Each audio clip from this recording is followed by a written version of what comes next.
আসছি পরবর্তী খবরে। কর্তব্যরত অবস্থায় গুলিবিদ্ধ পুলিশ কর্মী। উত্তর 24 পরগনার গোপালনগরের চামটা ক্যাম্পের ঘটনা। গুলিবিদ্ধ পুলিশ কর্মী বিভাস ঘোষ কনস্টেবল পদে গোপালনগর কর্তব্যরত ছিলেন। তিনি গুলি চালিয়ে কি আত্মহত্যার চেষ্টা? ইতিমধ্যেই তদন্ত শুরু করেছে পুলিশ।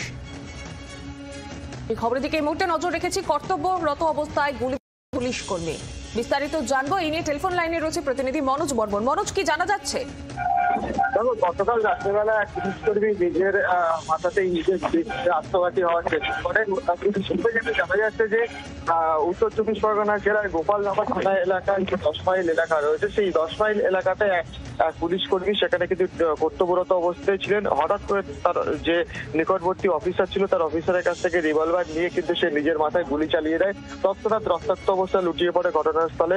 সেই সহকর্মীরা তাদেরকে নিয়ে কিন্তু প্রথম প্রাথমিকভাবে বনগাঁ মহকুমা হাসপাতালে নিয়ে যায়, কিন্তু ধীরে ধীরে তার অবস্থার অবনতি হওয়ার পরে কিন্তু তাকে কলকাতার একটি সরকারি হাসপাতালে রেফার করা হয়। সেখানে কিন্তু এখনো চিকিৎসাধীন। তবে ঠিক কি কারণের জন্য এই ঘটনা ঘটিয়েছে এখনো পর্যন্ত কিন্তু স্পষ্ট নয়। তবে পুলিশ সূত্রে যেটা জানা যাচ্ছে, পারিবারিক অশান্তিতে তিনি ভুগছিলেন এবং তিনি স্নায়ুজনিত ওষুধও খেতেন, এমনটাই পুলিশ সূত্রে জানা যাচ্ছে।